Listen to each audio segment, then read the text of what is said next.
Disclaimer: this story contains mature themes intended for adult viewers. Viewer discretion is advised.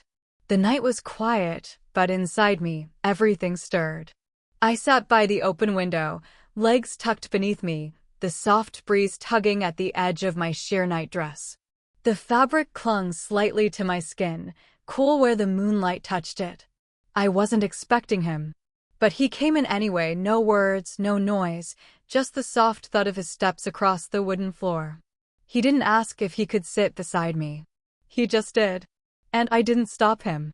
There was something about the way he sat, close enough for his warmth to graze my skin, but not close enough to touch. The air changed. Slowed. Thickened.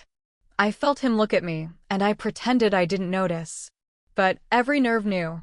Every heartbeat leaned toward him. We hadn't spoken in days. Maybe weeks. Something unspoken had been growing between us, and now it was breathing right there in the silence, bold and heavy. Not wrong, but complicated. And dangerously quiet. The kind of quiet that isn't empty but waiting. I didn't dare turn my head. I didn't dare move. But when his fingers brushed the windowsill near mine, not touching, just resting there, something passed between us. A pulse. A question. A history neither of us wanted to admit to remembering. He wasn't a stranger. But he wasn't mine either. And maybe that's what made this moment ache the way it did.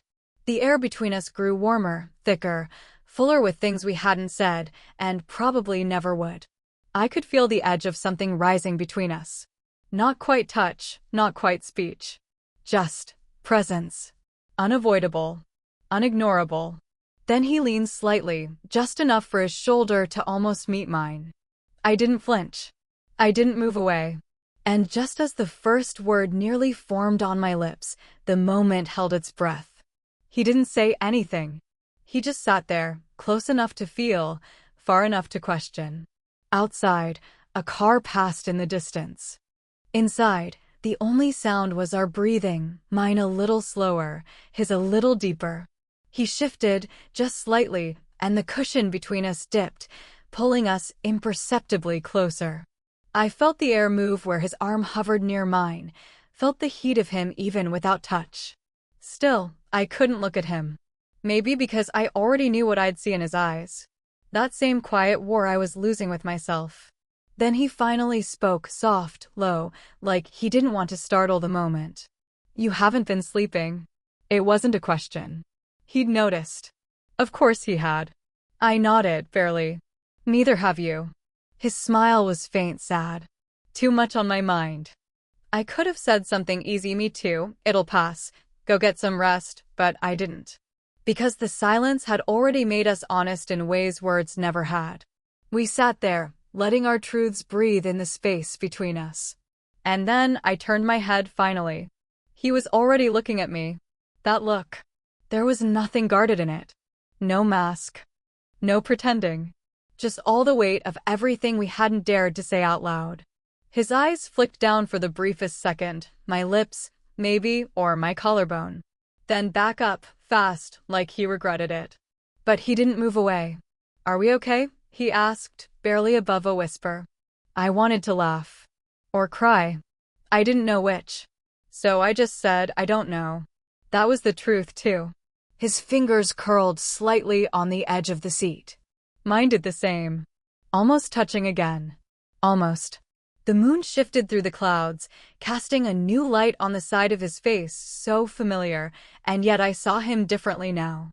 Not as who he had been to me, but as who he was, a man. Flawed. Wanting. Waiting. And I was still there, still not moving. Still letting the seconds pass. Neither of us knew what to do next. But neither of us wanted to leave. I could feel him watching me, but I couldn't meet his eyes again. Not right now. Not with everything surging just beneath the surface. I traced the rim of the window frame with my fingers, pretending the cold wood could cool the fire slowly rising in my chest. He shifted again, closer this time. I didn't move away. I couldn't. "You used to talk to me," he said quietly, almost like it wasn't meant for me to answer. I swallowed. It got harder. "Why?" I exhaled through my nose, keeping my gaze on the streetlight flickering in the distance. Because something changed. And I didn't know what to do with it.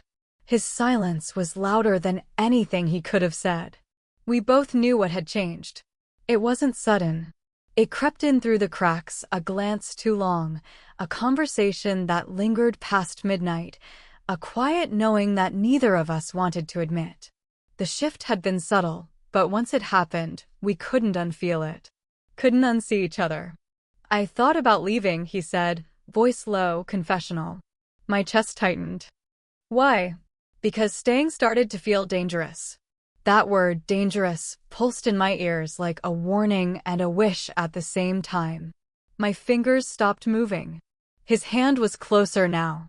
Our pinkies almost touched. Just the brush of warmth. And that tiny, accidental contact sent something sharp through me, not pain, but that aching awareness of everything unsaid. I almost turned to him again. Almost let the moment pull me into something I wasn't sure we could come back from. But then I pulled away. Slowly. Deliberately. He didn't ask why. He didn't need to. I don't want to ruin anything, I whispered. Too late for that, he said, eyes on me. It wasn't angry. It wasn't bitter. It was just true. We sat there, hearts loud in the quiet, drowning in everything we couldn't do. Everything we felt and still tried to resist. The tension wasn't a spark anymore. It was a storm just barely held back. And even as I looked away again, I knew if one of us moved, even a little more, everything would change. The silence was no longer empty. It breathed. Thick. Alive. Cracking at the seams. He hadn't moved, and neither had I, but everything in the air around us had. My chest felt tight, like I was holding something in that wanted out, a truth, a question, a need I hadn't dared name. He exhaled slowly, like he was steadying himself, like whatever he was about to say might break something open. I think about you, he said, barely more than a whisper.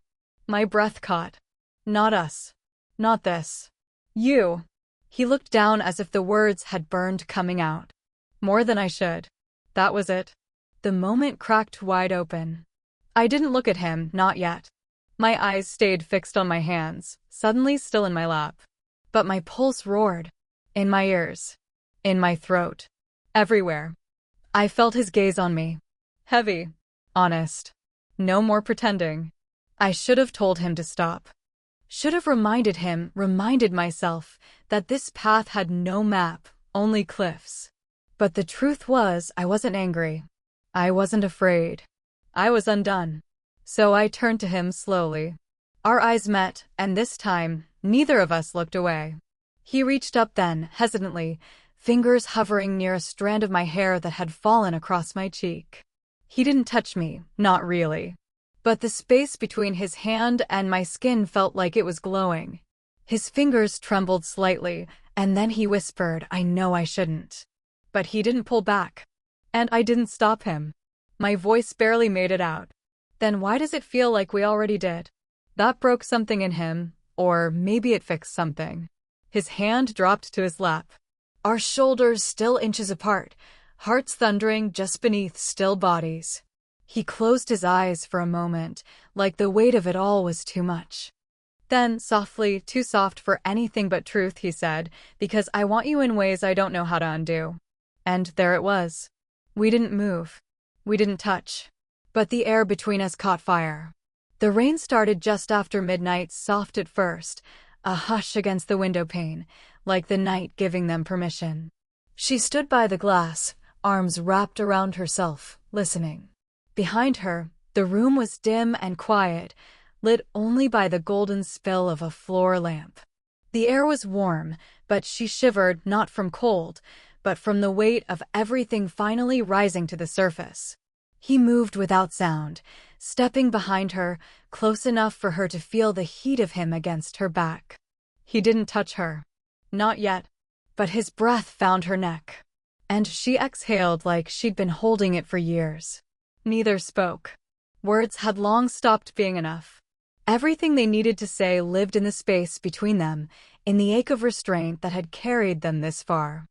Then slowly, so slowly, He reached out, fingers brushing against her shoulder, tracing the fabric of her nightdress, feather-light. Her skin responded before she did. A shiver rolled through her, and she leaned back, just slightly, into him. That was all the answer he needed. When his hand slid to her waist, she turned, heart first. Their eyes met. No hesitation now. Just heat. History. Hunger. She raised her hand and touched his face, a soft, reverent motion, like she needed to be sure he was real. His eyes fluttered closed at the contact, and when he opened them again, something deep and undone lived behind them. He leaned in slow, steady, until his forehead rested against hers. Their breath mingled. Their silence deepened. And then his lips found hers. It wasn't a kiss of exploration. It was a confession. A release. Her hands moved up his chest into his hair. He pulled her closer, anchoring her to him like she was the only thing that could keep him breathing. Her breath melted into his. Their bodies moved in sync, every curve fitting like they were built from the same ache. They didn't rush. There was no need.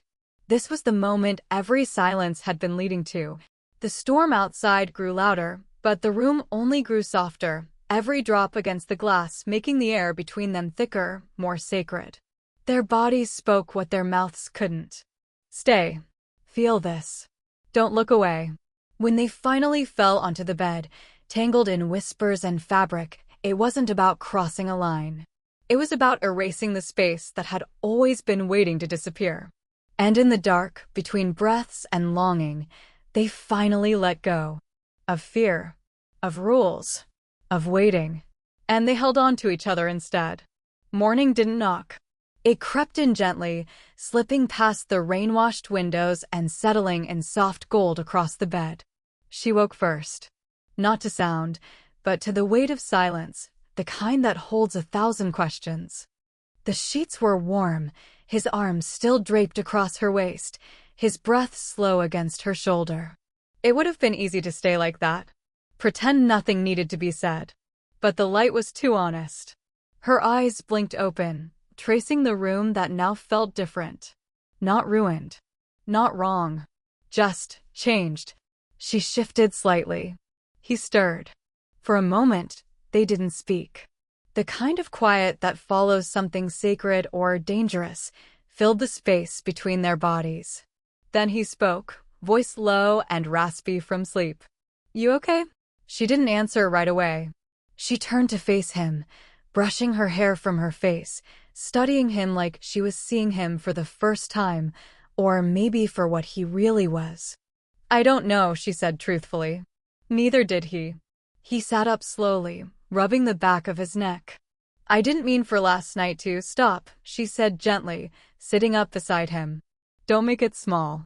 Their eyes met. He nodded, swallowing whatever apology was about to escape. There was something unspoken between them still. Not regret, not exactly. But the weight of what this meant. Who they were now. Just then, a soft knock broke the stillness. They froze. Another knock. This time followed by a familiar voice. Her husband's mother. I brought muffins. Are you both up? His arm pulled back from around her. The moment shattered. She scrambled to wrap the blanket tighter. He stood quickly, grabbing his shirt from the floor. Their eyes locked one more time, full of questions, of heat, of what now. I'll go out the back, he whispered. She nodded, unable to find her voice. As the door creaked open to greet the visitor, the warmth of the night before still lingered in the room, heavy and undeniable. And though the morning brought confusion and chaos, one truth had already settled deep into their bones. They couldn't go back. Not to silence. Not to pretending. Not after everything they said without words. She found him in the garden that evening. The rain had passed, leaving the earth soaked and quiet. He was sitting on the old wooden bench beneath the lemon tree, head bowed, fingers laced, like he was holding something too fragile to speak aloud. She stood there for a while before saying anything. Then, are we going to pretend it didn't happen? He looked up slowly, eyes soft. I've been trying to figure out if that would hurt less. She nodded. It wouldn't. Silence again. but not cold, not cutting. Just the sound of hearts adjusting to new truths. She moved toward him and sat beside him, not too close, but not apart either. The way they had once, by the window. Only now, everything between them had been said. Not in words, but in skin. In breath. In the way he still looked at her like he was memorizing her. "I don't regret it," she said quietly. "Me neither. But I think we both know," she continued, "this isn't something we can keep." His jaw clenched gently. Not from anger. From grief. He nodded. "If we had met at another time, but we didn't." The truth settled between them like dusk. She turned to him, finally, and rested her forehead against his softly, gently. His hand came up to her cheek, thumb brushing the edge like he was trying to remember every inch of her before letting go. "I'll carry it," she whispered. "All of it. The silence. The wanting. The warmth." "So will I," he said, and kissed her once, barely a breath on the forehead. No need for more. Some things don't need to be held forever to be unforgettable. She stood, walking away without looking back, because if she had, she wouldn't have been able to leave. And he stayed on the bench, watching the sky fold into twilight, knowing that some loves don't live in the future, only in the memory of a single night where everything was real and nothing could stay.